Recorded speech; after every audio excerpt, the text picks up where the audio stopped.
बिहार अब देश का ऐसा राज्य बन गया है जहां सबसे कम समय में किसी दोषी के ऊपर आरोप तय किया गया और फिर उसके बाद उस दोषी को सजा भी सुना दी गई।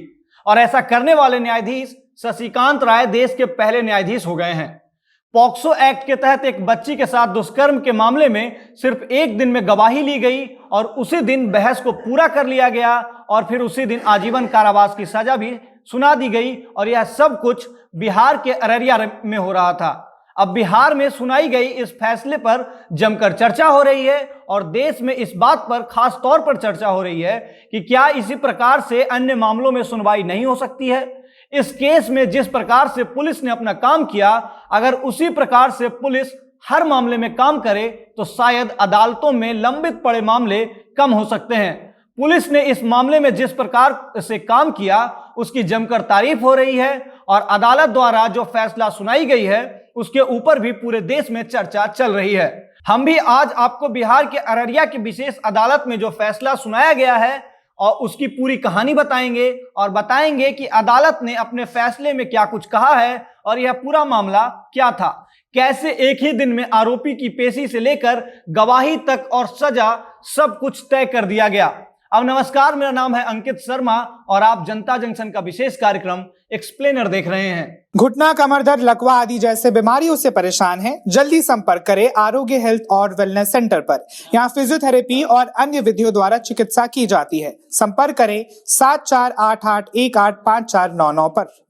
बिहार ने एक ऐसा रिकॉर्ड बना दिया है कि एक ही दिन में पॉक्सो एक्ट के तहत सुनवाई शुरू हुई और सुनवाई शुरू होने के बाद उसी दिन आरोपी को सजा दे दी गई। और ऐसा करते हुए बिहार पूरे देश में ऐसा करने वाला पहला राज्य बन गया है। बताया जा रहा है कि एक बच्ची से दुष्कर्म के मामले में 18 सितंबर को पुलिस के द्वारा आरोप पत्र दाखिल किया गया और फिर पुलिस के द्वारा दाखिल आरोप पत्र पर 20 सितंबर को कोर्ट ने संज्ञान ले लिया और फिर कोर्ट की तरफ से 4 अक्टूबर को सुनवाई का निर्देश दिया गया और यही वह दिन है जब रिकॉर्ड बन गया। सबसे पहले सुनवाई के दौरान 10 गवाहों की गवाही अदालत के समक्ष कराई गई और इसके बाद उसी दिन पूरी बहस सुनने के बाद आरोपी दिलीप यादव को न्यायाधीश शशिकांत राय ने उम्र कैद की सजा सुना दी।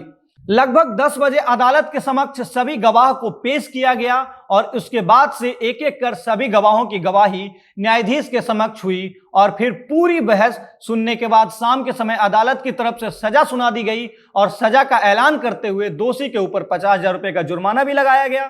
कहा जा रहा है कि यह सजा एक प्रकार से संदेश है और यह बता रहा है कि अगर आप गलत करेंगे तो आपको सजा जरूर मिलेगी और यह एक प्रकार से सबक है उन लोगों के लिए जो इस प्रकार के कार्य को अंजाम देते हैं या इस प्रकार का घृणित सोच रखते हैं। जिस व्यक्ति को आजीवन कारावास की सजा दी गई है वह अपने अंतिम सांस तक जेल के अंदर ही रहेगा और एक दिन के अंदर इस प्रकार का फैसला सुनाने वाला बिहार पहला राज्य बन गया है। इसके पहले मध्य प्रदेश के दतिया अदालत में साल 2018 में अगस्त महीने में 3 दिन के अंदर सुनवाई पूरी करके सजा का ऐलान किया गया था, जो सबसे कम समय में किसी को भी सजा देने का रिकॉर्ड था। लेकिन अब बिहार के अररिया की विशेष अदालत ने इस रिकॉर्ड को तोड़ दिया है और मात्र एक दिन में सजा सुनाए जाने का ऐलान किया है। इस फैसले के बाद से कई प्रकार के सवाल भी खड़े हो रहे हैं और सबसे बड़ा सवाल यह है कि अगर पुलिस की मेहनत से और सरकारी कर्मचारियों की मदद से एक दिन में किसी आरोपी को सजा दी जा सकती है